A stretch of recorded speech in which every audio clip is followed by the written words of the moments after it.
Time for us to say hello to Gordon Darcy. Gordon, how are you? Hey, Ger. How you getting on? I'm relatively excited about this. It's very, very rare that we get the opportunity to be excited, giddy, I would say, in advance of a game against New Zealand. Normally we're like, oof, what's going to happen here? But like for once in our lives, we get to go into it on a relatively equal footing. Yeah, well, I'd say we go in on the front foot. I think we've earned that right. Not necessarily talking about being favourites or anything, but I think we get to go in on the front foot. I think another way to be looking at this, very few times the last week in a season on a tour have Ireland ever been in a place where you can actually sit back and say you can actually enjoy it. And probably the last time was that tour in South Africa, going into that third week of the tour, where they won down in South Africa. So yeah, a lot to be excited about. There are obviously some little caveats to what's happened in that New Zealand have a much stronger team who we expect to be on the field for the entire duration of the game. It's unlikely they're going to take off their best player on purpose this time. And their world-renowned World Cup winning second row partnership are back, which improves the back row and the balance of the back row. So it will be a very different challenge that Ireland face, but one you feel like maybe we can think our way through this time. Yeah, like pressure is a brutal mistress. Like New Zealand are under, like there's never been this amount of pressure on a New Zealand team. I mean the wider team, including the coaching team. And if you tell me they're immune to this, absolutely they aren't. They picked Nipo Laualala. I hope I got that right. He's come in to try and shore up the scrum. Whitelock comes back in. They made a change at 12, trying to get another playmaker into the back line. So they're responding directly to what Ireland have done, and that's probably the second time we've actually ever said that. I think the first time was after Soldier Fields when they came to the Aviva and they literally forgot their rugby boots and just brought their boxing gloves. So yeah, like they will unlikely be down to 12 or 13 men at any stage this weekend. Isn't it funny, Jakob Piper was the referee that night in Lansdowne Road when Robbie Henshaw got knocked out and a couple of other players were like clearly the victims of red card tackles, and he didn't send them off, and he almost did his very best not to send anybody off last week, but he was absolutely forced to, but it was under intense pain and scrutiny that he did it. Which brings me to the whole Wayne Barnes issue. Like Leinster recently, bad experience with Wayne Barnes. In some ways it's good to have that warning in advance of a game like this because they know pretty much what the rules of engagement are going to be in advance. Is that in some way, can the Leinster players draw on that in a positive way? Yeah, like I think a referee like Wayne Barnes is going to respond to the team that gives them the best pictures. And you talk about this thing of that you paint the picture for the referee. He is going to look at ruck entry, maul entry, all those little bits early in the game, and that is going to form his view on how things go. But I think what's more fundamental to that is the ability for either team to monopolise or even just to get their own possession. So Whitelock's going to come back in. So what's New Zealand's preference? What's Ireland's preference? So they go after the New Zealand line out like they did last week and try and upset them at source, which will naturally feed into Ireland being able to target their breakdown, or do Ireland just concentrate on their job? Because they were incredible in the kick to regather space and just fielding kicks and their own ability to create set piece.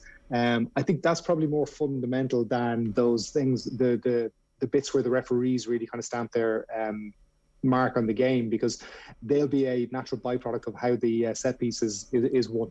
I totally accept that if we in any way lax with our kicking, as we were a little bit in the first game, the tries just they accumulated really quickly. There was that kind of monsoon of tries that they scored in that 8-minute period. I do wonder about the breakdown though, because there was an issue clearly at the end of that first game where Andy Farrell came out and talked about the depth of the breakdown and essentially saying, what the hell are the rules here, lads? Because we haven't played this recently. New Zealand are apparently a little bit like that. The stats would show that they do like an owl tackle beyond the line of the ruck. Yeah, it's bizarre, isn't it? It's borderline. So I wrote in my in my column in the Irish Times about them being cynical at that, and I don't mean cynical in the way you're Richie McCall and you're going in and you're deliberately slowing a ball down, because that's what a number 7 does, and that's what the best player in the world is able to do, and is able to read rucks and ruck speeds and referees and opposition, and he's just phenomenal at that. They were blatantly, cynically holding people into rucks at like random times, which were completely at odds with what was happening in the game. It was like they kind of focused to say, we need to take Irish defenders out of the defensive line. But they were doing it so blatantly, illegally and obvious that you're going, you can't not penalise that. And they will get penalised again if they do that again. If they hold guys, if they clean them past the ruck, like whatever about coming in, you're Andrew Porter and you come in at an excellent body height and you hit a ruck with your shoulder, you're going to take a step past. If you win that collision, you're going to take a step past that. That's not tackling somebody past the ruck. Like New Zealand were taking 2-3 steps post ruck and trying to drag somebody to the ground and then get up before them. It was one of the most bizarre things I've ever seen. It's planned. It's accidental. It's because they're under pressure. What? It's like a I thing. think it feels like it's a little bit of everything, doesn't it? It's like feels like it's one of those things that was said and saying we need to get them out of the defensive line. You know, we need to hit them, and then players are not getting the result, and then they're just following through. Do you know that's a bit like it's almost like your body's doing something, but your brain is like 3 seconds behind, going, "Oh no, don't do that. Oh yeah, I've done it right. Oh sugar, shouldn't have done that." So I genuinely believe they're not particularly well coached, and that seems to be coming out in random little bits in their play. That was one of the questions that got posed this week. Would you rather have the current coaching ticket all the way through to the World Cup, and so therefore they might need to win this week? I think it might have been Brother Driscoll who posed the question with Joe the other night, going, you know, do we actually play the long game here, rope-a-dope them a little bit, lose this game and then beat them in a World Cup quarter final when they still have the same coaching ticket, or do we beat them now and you come up against Scott Robertson and Joe Schmidt? It's like, oh no. I would be genuinely blown away if this coaching ticket is intact by the end of the summer. I think Ireland have done. We've created history, and we will have forced a change in the New Zealand coaching ticket. So I think it's going to be out of our control. I can't see how he stays in his position. Like he was under pressure coming into the series, and none of the New Zealand media even generally or accepted that we could possibly win on New Zealand soil. I think there was watching one video clip where the only names they knew were Johnny Sexton and the Kiwi boys that were in the Irish team. Like they don't know who Irish players are, but they do now, which is brilliant. Yeah, look, it is. It's been a hugely important evolution, and I think the other thing that happened was that in the first game and in the first Maori game, the team really struggled, but the coaching on Ireland's side seems to be so good that actually they're able to absorb lessons really quickly and then translate those. So they translated them for the first team, but I thought even more impressive was the fact that the scratch team they put out against the Maoris all knew exactly what their role was supposed to be, all knew what their job was supposed to be, and were all fully tuned in to what the desire of the team is and the style of play is, that they were able to do that after a couple of weeks. That is very impressive, and it speaks to good coaching. Yeah, I think that is that's a really good point, Ger, and it's something I'm really kind of passionate about. And it's kind of, I look back through my own career and things, that coaching is not about delivering a game plan. It's getting people to perform as well as they possibly can, and that's what this Irish team, and the amount of trust between these players and the coaching staff is phenomenal. Because I've been in teams where it's been a really good say coach, but the group hasn't been quite settled and hasn't been quite together, and then I've been in a really strong group of players, but then the coaching has been at odds to what the player has been, very player led, and you get to a certain point and you kind of have, you know, various glass ceilings and you have a capacity there, but these guys are just shooting through that at regular points. I think it's phenomenal to see the way Andy Farrell talks about the players and the way they respond to him. But then you continue that onto Paul O'Connell, and like Paul O'Connell was the kind of guy when he was captain in camp, used to stay in the team room for chats with players. But like, there's one of the things that you can't scrape over or pass over is understanding people takes time. and it takes energy, and these guys have obviously put that in, and they know what is making them tick. And obviously there's a ruthless element of sport into it, and hard decisions and all those things go into it. But when you have trust between players and coaches, it's, we're seeing it firsthand. It's great. Yeah, and fingers crossed that it manifests itself again this weekend. But the other thing that I just wanted to bring up, one of the guys from, I think it's Ruck and Rule, it's a Welsh rugby podcast, was like, oh, congratulations Ireland, you picked a year out from the World Cup again, well done. 3,000 likes on Twitter, and a dagger to our hearts, let's face it. However, this time, fool me once, shame on, but this time I feel like it's different, because we're not just playing the same game every week. We play a different game based on what the challenge is and what the opportunities are. Our players are playing with a freedom to think their way through, and we've invested that time, as you talked about, in the coaching side of it. Please give me some comfort here, Gordon. Yeah. I listen. That's been rattling around in my noodle as well. It's it seems to be 15 months out from a World Cup, and we're second-ranked team in the world. History doesn't repeat itself, but it certainly does rhyme. There is a little bit about that. I think one of the things that we didn't do in 2018 was we didn't evolve how we played when we reached the summit of beating the All Blacks in the Aviva, and we tried to double down. And you can understand that and say, listen, it works. We just have to do better, stronger, all that. So you sound like a Daft Punk song. But I think this coaching ticket is introspective enough and smart enough to know that they will have to evolve over the next 12 to 15 months to get the best out of to get the best out of this group, and to continue getting the best out of them, because they're competitive. Like, all you have to see, and there's a great, and again, you told me this balance, I'm talking about this balance in the team, and you look at the culture and the quite clear leadership, and you look at, say, Sexton is doing, you look at what Peter O'Mahony is doing, and Henshaw, there's some good, really strong leadership in there. So I'm sure they're going to make themselves heard to Andy Farrell that they want to keep this show on the road for as long as possible. The other thing, I suppose, is that, like, Farrell has institutional knowledge of being in this situation so far out from the World Cup, and then the World Cup going really tits up. So at least he's been there and seen firsthand, going, well, okay, we need to not do what we did the last time. Yeah, like, listen, I'm quite sanguine about the World Cup, and it's like a lot of rugby has to go out from there.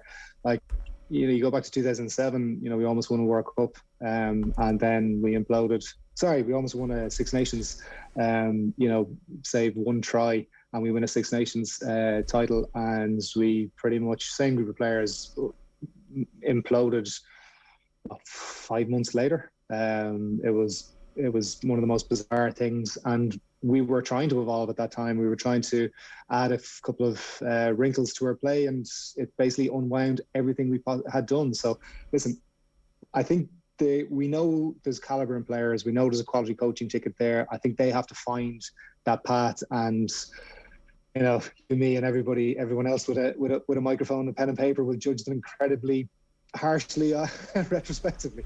And that's the thing, that's the ball game. They are the men in the arena, literally, in this instance, and like that, everybody who steps up to play for Ireland knows that there is a holy grail, and one of the holy grails is obviously winning in New Zealand. This team have done it, so maybe this can be the crew who breaks the glass ceiling and reaches the semi-final, and who knows what happens after that.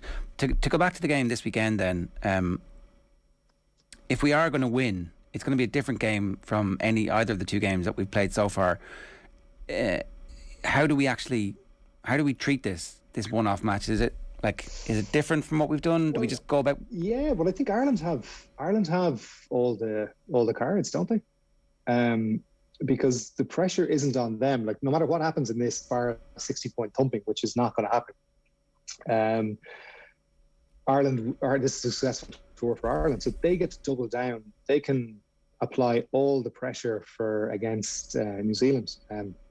We saw what happened with Beauden Barrett is not a 10 that can manage a game on the back foot. Now, he can break a game open individually by just creating something out of nothing, an individual moment, but he's not a 10 that can create something off the back foot. I think it was Justin Marshall was on the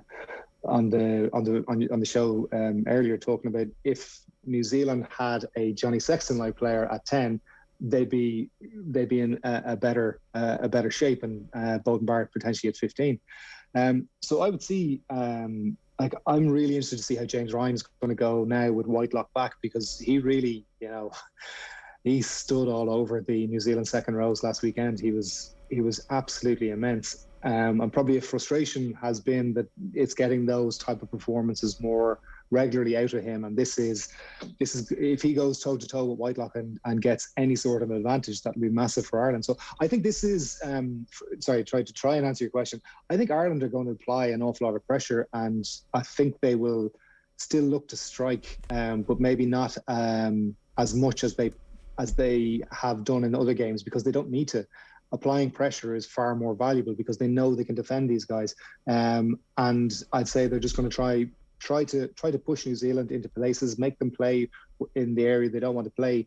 And the 3 or 4 scoring opportunities they get, if they're any way effective with them, again, that heaps more pressure onto them. And maybe they try for scoreboard pressure as well to try and compound everything. That's the one area maybe that we have lacked a little bit in terms of efficiency and red zone efficiency. The first day there was the 2 balls dropped over the line, or maybe one of them wasn't and should have been a penalty try anyway, but then there were several of our attempts held up, by which stage the score got away. So maybe the analysis of those needs to be contextualised. Last week we obviously didn't get a try that we should have when there was a penalty try, and that would, I think, have changed the texture of the game, would have given us it could potentially have turned it into a blowout. So is that something that the team can work on specifically, or is it just a question of maybe sometimes certain players I think Lowe being a bit more calm? Yeah, I think the way they play, I think the way this Irish team is playing, I think you have to accept there will be not mad swings, but there will be swings and things like, Gibson Park, the tap and go in the first test. You can't have all his brilliance. Like, he's not omnipotent, I suppose is the way I'm trying to say. He can't just pick the right moment every single time. There will be some bad decisions, and you have to back him with that and keep going. Same with all the kind of the flair players that Ireland have. I guess this week it is about picking and choosing those moments. We don't have to be as aggressive, and we have to go. We just need to keep the scoreboard ticking over, because that in itself is going to apply more pressure to New Zealand. And this is a backs to the wall game for them. We know how they're going to respond, but if they push that physical envelope, and reading a really interesting thread on Twitter about the sanctions around the high tackles, if you're willing to go high, and I mean around the sternum area, you are running the risk of red cards. I don't see New Zealand changing that, and particularly the way Ireland play. But I think there will be more cards this weekend, just purely because I don't think New Zealand can fix that in 7 days. Yeah, very interesting to see the role of the referee, unfortunately, deciding it, swinging it one way or the other. We hope that doesn't happen. It sounds like you're leaning towards an Irish win here. Is that what you're... Listen, I stuck my neck out last week. I won't do it again. As I look like a complete Burke. Or a genius, who knows? The thin line. Well, no, last week I looked like a complete... I wasn't even close. New Zealand will do well on the second test. I see a really, really good Irish performance, but this will be a very, very close match. It's going to be cagey, just purely from the way New Zealand are. They're going to, their struggle is with themselves. If they play a conservative game that plays right into Ireland's hands, if they try to attack and go all out against us and Ireland defends well, it plays into our hands. So I see a good performance from Ireland, and very, very little in this, 2 or 3 points, maybe 4 points, either way. Easily one that Ireland can win, and a tiny bit maybe spun in their favour. All right, I have a terror. So as diplomatically, you sat in the fence as I nicely. Can avoid giving you a prediction. A nice comfy fence. I have a terror that Will Jordan back in the team. I just thought his performance in Dublin was like, oh, wow, this guy's really good. And then back in the team off the bench. But they brought in David Havili as well, and they picked. I'm not even going to try his name at the 23. The Aussie rule, the NRL guy who's come in. Like, they're just going game breakers. They need to flood. They've got two playmakers now with Havili coming in, and it looks like they're trying to address the sins of last week very quickly. Hopefully they've overcorrected. Gordon, great to have you with us. Thanks a million for joining us this afternoon. That was brilliant. Thanks a million. Cheers. Thanks, Ger. Rugby and Off the Ball is with Vodafone, main sponsor of the Irish rugby team. We all belong to the team of us. Set the alarm for 8 o'clock to give yourself a 5-minute window. Kicks off at 8:05 on Sky tomorrow morning, and we'll be talking about the game in the immediate aftermath with Alan Quillan on the Off the Ball channels. Make sure you subscribe to youtube.com/Off the Ball, or you can get us on the app. Cheers. Rugby on Off the Ball. With Vodafone, official sponsors of the Irish rugby team. We all belong to the team of us.